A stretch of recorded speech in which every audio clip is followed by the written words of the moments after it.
마태복음.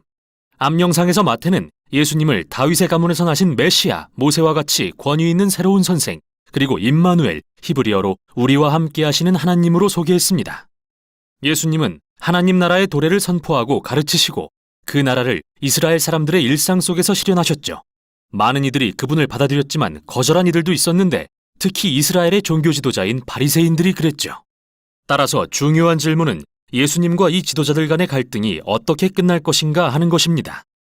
다음 단락인 14장부터 20장에서는 사람들이 메시아에 대해 어떤 다양한 기대를 했는지 살핍니다. 예수님은 꾸준히 아픈 사람들을 치유하시고 심지어 2차례나 광야에서 수많은 군중을 먹이는 기적도 일으키십니다. 한 번은 유대인, 다른 한 번은 이방인 군중입니다. 이 표적은 모세가 광야에서 이스라엘에 행한 것과 매우 비슷했죠. 그래서 모든 사람이 예수님께 열광합니다. 그들은 그분이 위대한 선지자이자 메시아라고 생각합니다. 하지만 종교 지도자들은 다릅니다. 그들이 기대한 메시아는 시편 2장과 다니엘 2장 등의 말씀에 근거한 승리의 메시아로서 그들을 억압하는 이방 나라들을 물리치고 이스라엘을 구할 자였습니다. 그들이 볼 때 예수님은 거짓 교사이자 자신을 높이는 주장으로 신성을 모독하는 자일 뿐이죠.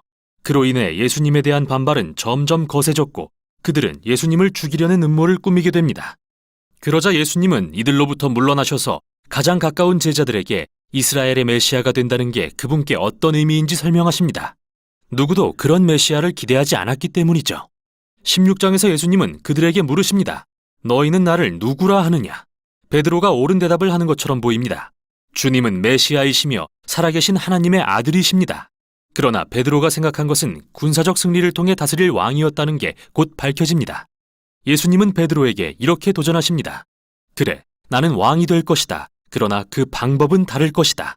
그리고 이사야가 예언한 주제에 관해 가르치기 시작하십니다. 그는 메시아 왕이 자기 백성의 죄로 인해 고난받고 죽을 거라고 했는데 예수님은 자신이 바로 그 메시아 왕으로서 종이 되어 다스리는 왕, 이스라엘과 열방을 위해 기꺼이 생명을 버리는 왕임을 가리키신 것입니다.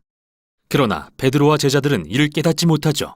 이에 예수님은 네 번째 가르침을 시작하시고 일련의 가르침을 더 전하십니다. 이들은 모두 거꾸로 된 메시아 예수의 나라, 우리의 모든 가치체계가 전복되는 그곳의 본질에 대한 가르침입니다. 종되신 왕의 공동체에서는 남을 섬김으로써 명예를 얻고 원수에게 복수하는 대신 용서하고 선을 베풉니다. 또한 예수님의 나라에서는 가난한 자에게 자신의 부를 나눔으로써 진정한 부를 얻습니다. 종되신 메시아를 따르려면 여러분 자신이 종이 되어야 합니다. 다음 단락에서는 두 나라, 즉 예수님의 나라와 이스라엘 지도자들의 나라가 충돌하는 걸 보게 됩니다. 예수님이 유월절에 나귀를 타고 예루살렘에 입성하시자 군중들은 그분을 메시아라 부르며 환영합니다. 그 후 예수님은 곧장 성전뜰로 들어가시더니 날마다 드리는 제사를 중단시킬 정도로 큰 혼란을 일으키십니다. 지금 예수님은 말보다 행동으로 더 크게 말씀하십니다. 성전, 곧 하나님과 이스라엘이 만나는 그 장소에서 예수님은 이스라엘의 왕으로서 자신의 권위를 주장하시는 것입니다. 예수님은 성전이 이스라엘 지도자들의 위선으로 더럽혀지고 있다고 보시고 그들의 권위에 도전하신 것입니다. 당연히 심한 모욕을 느낀 그들은 공개적인 논쟁에서 예수님을 함정에 빠뜨려 망신을 주려 하지만 실패하죠. 결국 그들은 예수님을 죽이기로 결정합니다.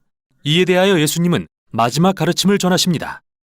먼저 바리새인과 그들의 위선을 신랄하게 비판하신 예수님은 하나님과 그분의 나라를 거절한 예루살렘을 바라보며 우십니다. 그 후 예수님은 제자들과 함께 물러나 곧 일어날 일들에 대해 그들에게 말씀하기 시작하십니다. 예수님은 이 지도자들에 의해 처형당하실 것이며 이로써 그들은 자멸을 초래할 것입니다. 왜냐하면 평화의 나라로 향하는 예수님의 길을 받아들이는 대신 로마에 맞서는 반란의 길을 택함으로써 예루살렘과 성전이 파괴될 것이기 때문입니다. 하지만 예수님은 이게 끝이 아니라고 하십니다. 그분은 죽으신 후 부활하셔서 자신을 소명하실 것입니다. 그리고 언젠가 다시 오셔서 열방에 그분의 나라를 세우실 것입니다. 그러므로 그때까지 제자들은 늘 깨어서 예수님과 그분의 나라를 선포하고 복음을 전파하는 데 힘써야 합니다. 이 모든 말씀이 아직 제자들의 귓가에 쟁쟁할 때 이야기는 절정에 이릅니다.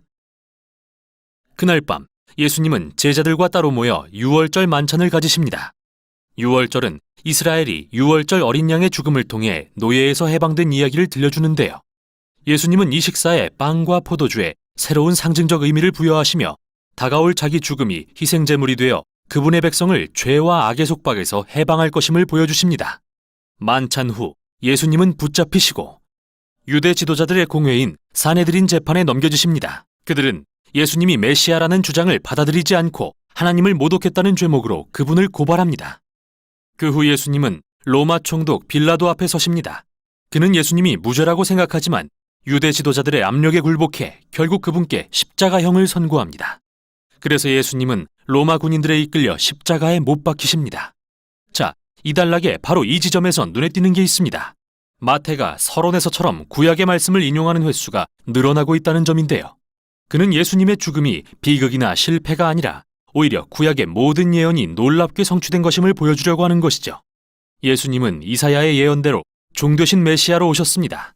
자기 백성에게 거절당하셨지만 그들을 심판하기보다 도리어 그들을 대신해 심판을 받고 그들의 죄의 결과를 짊어지십니다. 십자가의 순환이 끝나고 예수님의 몸은 무덤에 안치됩니다. 하지만 이 책은 마지막 장에서 놀라운 반전으로 끝이 납니다. 일요일 아침 제자들은 예수님의 빈 무덤을 발견합니다. 그리고 갑자기 사람들이 죽음에서 살아나신 예수님을 보기 시작하죠. 이 책은 부활하신 예수님이 대위임령이라 불리는 최후의 가르침을 주시는 것으로 마무리됩니다.